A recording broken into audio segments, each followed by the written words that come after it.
what we're gonna look at today is a sprawl and go to the back. So what's gonna happen, he's gonna take a shot on me, right? So take a nice easy shot. If he gets in and wraps my leg like this, sprawling's not gonna happen now because he's got me nice and tight.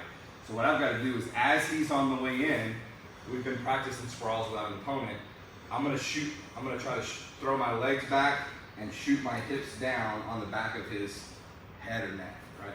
So as he's coming in, I'm shooting hips back, right?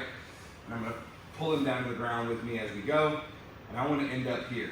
Now I'm just sitting here because I'm talking to you guys. This is not actually where you wanna be. I've got, how much weight's on Jack's right now?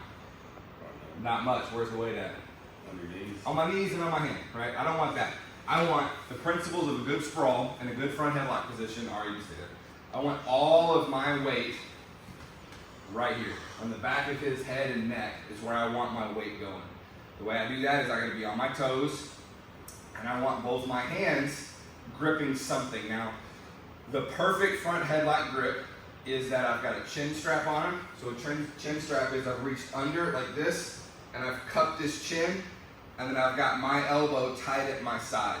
That's where I'm strongest at. My elbow's out here, my arm's not as strong, called the immovable elbow principle, right? I want my elbow at my side, and I want this under his chin, it's called a chin strap. It's a really good control position. I've got his whole head. This shoulder is digging into the back of his neck. So I've got two forces going. I've got one force pulling, and I've got one force pushing. That makes for a real uncomfortable position for him, especially with all my weight's in the back of his head. The other hand is gonna be cupping behind his arm, kind of deep inside like that. Same thing, immovable elbow. So both, this looks silly without an opponent. I'm doing this, right? I got one hand under his chin, one hand behind his arm, and both my elbows are down, and then I'm driving into the back of his neck. This is a crappy position to be in, really crappy. So let's go backwards.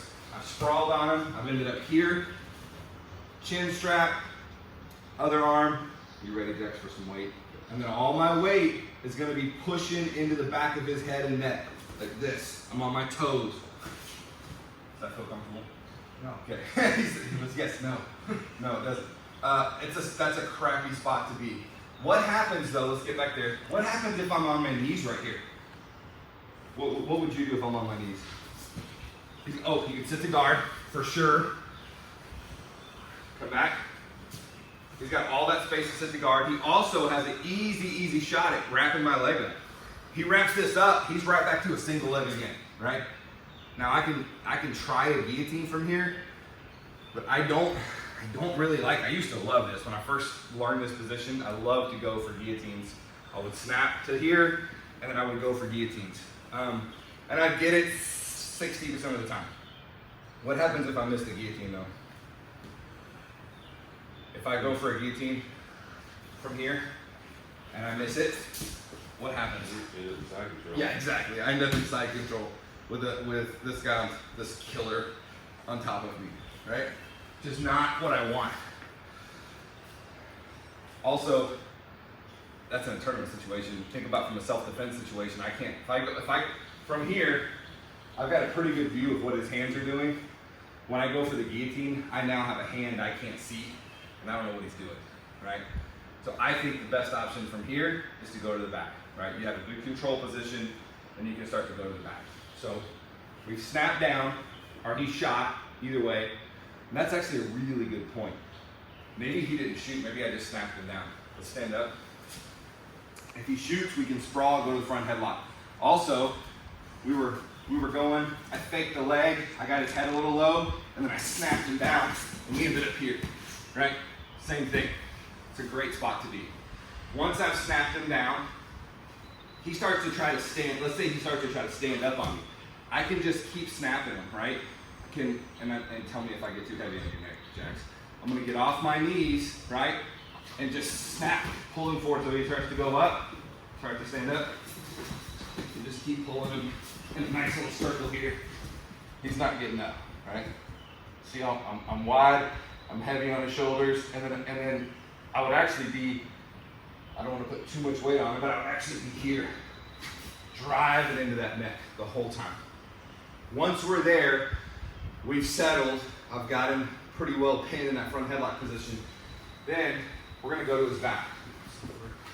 Here. So let's look at this. If I'm gonna go to his back, which way do you think I should go? For the guillotine? No, I want to take his back. I want to end up back behind him. Oh, you're left. You're right. I want to go to my left. Anybody know why that is? Because you got that arm trapped in his head. That's exactly right. This arm is trapped. If I try to go this way, he's gonna. We were just practicing this morning. He's gonna underhook. He's gonna stop me from going to his back, and he's gonna either sit to guard, or we're gonna end up in a dogfight position, which is pretty neutral, right? That's not what I want. He's got this arm free where he can stop me from getting to his back. But here, I've got this arm blocked where I have a straight path to his back, okay?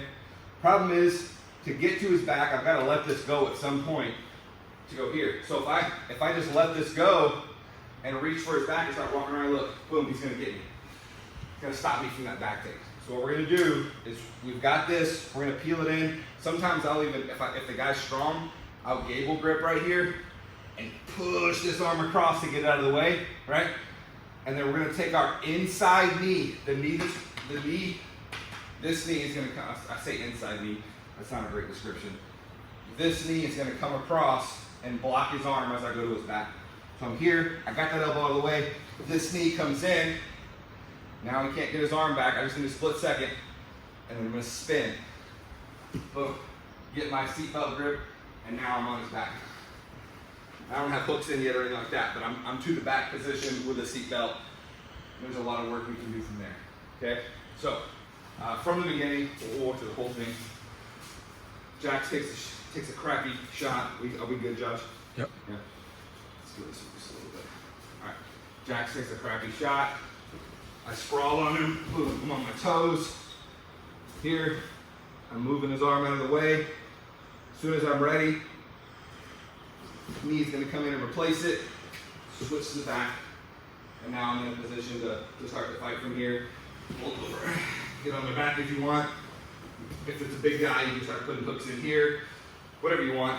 If you're in a fight, you can start punching at that point. Shoot him. Whatever you need to do. Once you're on the back like that.